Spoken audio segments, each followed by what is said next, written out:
अपना इंट्रोडक्शन दे दूंगा। मैं पीके रैना, ऑल स्टेट कश्मीरी पंडित कॉन्फ्रेंस श्री सनातन धर्म योग सभा, जो कश्मीरी पंडितों की मदर ऑर्गेनाइजेशन है, जो 1931 में बनी है, उसका मैं जनरल सेक्रेटरी। आज यहाँ AIMCC ने एक प्रोटेस्ट रैली का एहतमाम किया है और हमें भी इसमें शामिल होने के लिए कहा है। हम इसमें शामिल हैं क्योंकि ये दुख, जिस दुख का इजहार करने के लिए, जैसा आपने अभी कहा कि इस गर्मी में यहाँ हम आए हैं, ये दुख जितना AIMCC को है उतना हर एक कश्मीरी पंडित को है, हर एक कश्मीरी पंडित ऑर्गेनाइजेशन को है। दुख, अगर इस गर्मी में हम यहाँ आए हैं अपने घरों को छोड़कर, इसका मतलब है कि हमें तकलीफ है, हमें दर्द है, हमें पेन है। उसी पेन का इजहार करने के लिए जब कोई नहीं सुनता है, जब हमने मेमोरेंडम भेजे, जब हमने एप्लीकेशनें भेजी, कोई नहीं सुनता है, तो लेकिन हमारी अब लास्ट आखिरी आशा है मीडिया, और हम यही चाहते हैं कि मीडिया से ही हमारी आवाज़ सरकार तक पहुँचे। मांगते क्या है?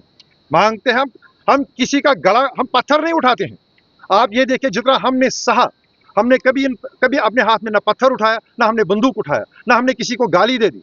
हम बड़े रेस्पेक्टफुली हर एक से सबमिशन करते हैं कि हमें जो घर हमसे छीना गया, वो घर हमको वापस दे दो। जो हमारे से मुलाजिमत छीनी गई, वो मुलाजिमत हमको वापस दे दो। जो रिलीफ की बढ़ोतरी नहीं हुई है पिछले 10-12 साल से, उस रिलीफ को बढ़ा दो।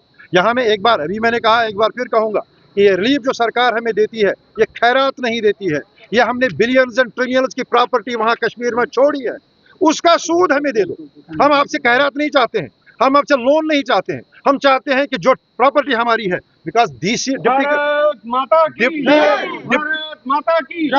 Deputy commissioners have been made the custodians of property. आप मीडिया वाले उनसे भी पूछ सकते हैं, अगर आप कस्टोडियन है तो आपका एज कस्टोडियन रोल क्या है? कस्टोडियन का मतलब है मेरी प्रॉपर्टी का वो जिम्मेदार है, मेरी प्रॉपर्टी उसकी तहवील में है, जो मेरी प्रॉपर्टी से प्रोडक्शन आती है वो उस डिप्टी कमिश्नर के पास है, वो बेचता है।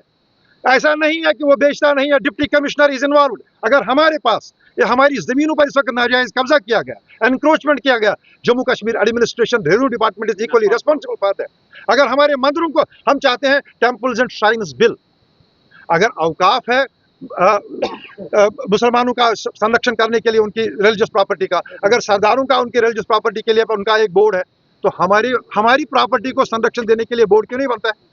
क्यों नहीं बनता है? इसकी एक वजह है, क्योंकि जब वो बोर्ड बनेगा तो इनके गिरेबान तक हाथ पहुंचेगा कानून का, क्योंकि दे आर द एनक्रोचर्स। इन्होंने इस जमीन को बेचा है, मंदिरों की जमीन हम मांगते हैं। हम चाहते हैं कि टेम्पल्स एंड श्राइन्स बिल का पैसेज, ताकि उनको संरक्षण मिले।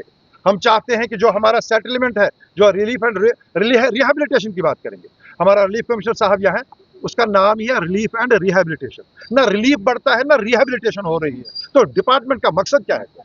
ये दो चीजें हमने वजाहत की।